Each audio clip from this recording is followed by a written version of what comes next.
এরপরে প্রশ্ন হলো, বাথরুমে আল্লাহ তাআলার নাম উচ্চারণ করা যাবে কিনা? বাথরুমে আল্লাহর নাম নেওয়া মাকরুহ, অনুচিত, আল্লাহর নামের অসম্মান হয়। মনে মনে আল্লাহর জিকির করতে পারেন। বাথরুমে ওযু করা যাবে কিনা, এই মাসআলার উত্তর দিতে দিতে একেবারে কাহিল অবস্থা।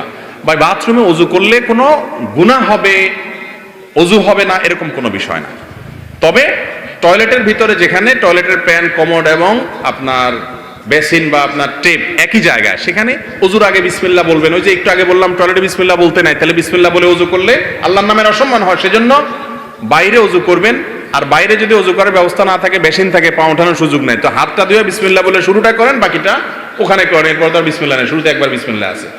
আর যদি টয়লেটেই ওযু করতে চান, বাইরে কোনো ব্যবস্থা নাই বা ঝামেলা মনে হয়, তাহলে বিসমিল্লাহটা মনে মনে বলেন। আর যদি মুখেও বিসমিল্লাহ বলেন, ওযু হয়ে যাবে।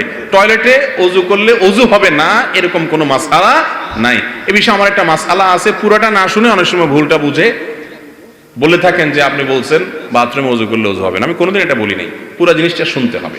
জি, অনেক সময় দেখা যায় কবরস্থান মেইন রাস্তার পাশে, ওই রাস্তা দিয়ে চলতে হয়। মেয়েদের পিরিয়ডের সময় কবরস্থানের পাশ দিয়ে যাওয়াতে কোনো গুনাহ হবে না, কোনো অসুবিধা নাই।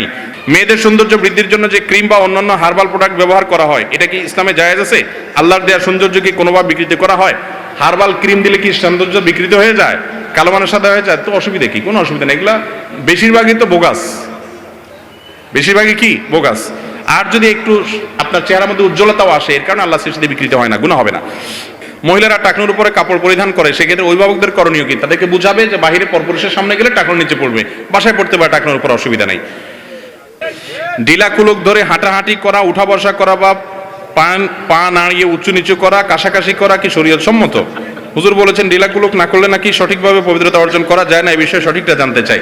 দেখুন, পবিত্রতা অর্জন করা আবশ্যক। যদি কারোর পেশাব অনেক সময় ধরে পড়ে, তিনি সময় নেবেন, অপেক্ষা করবেন। এক্ষেত্রে যদি কারোর একটু মুভমেন্ট করলে ক্লিয়ার হয়, তাহলে তিনি টয়লেটে ঢুকে দরজা আটকে করেন অথবা নিজের মতো করে করেন। কিন্তু আপনার রাস্তাঘাটে হাঁটতে হাঁটতে এভাবে মানুষের সামনে করা অবশ্যই দৃষ্টিকটু। এটা কখনো ইসলামের নির্দেশনা নয়। বিশেষ করে অনেক সময় সতর মুক্ত হয়ে যায়। মেয়েদের কাছে বিবাহ পড়ানো কি সুন্নাহ পদ্ধতি কিনা? উকিল বাপ হিসেবে কাকে করা সঠিক? নিজের বাপ থাকতে পারে, কিসের উকিল বাপ? বিয়েতে কোনো উকিল বাপ নাই, আপনারা বিয়ের সময় কোনো উকিল বাপ রাখবেন না।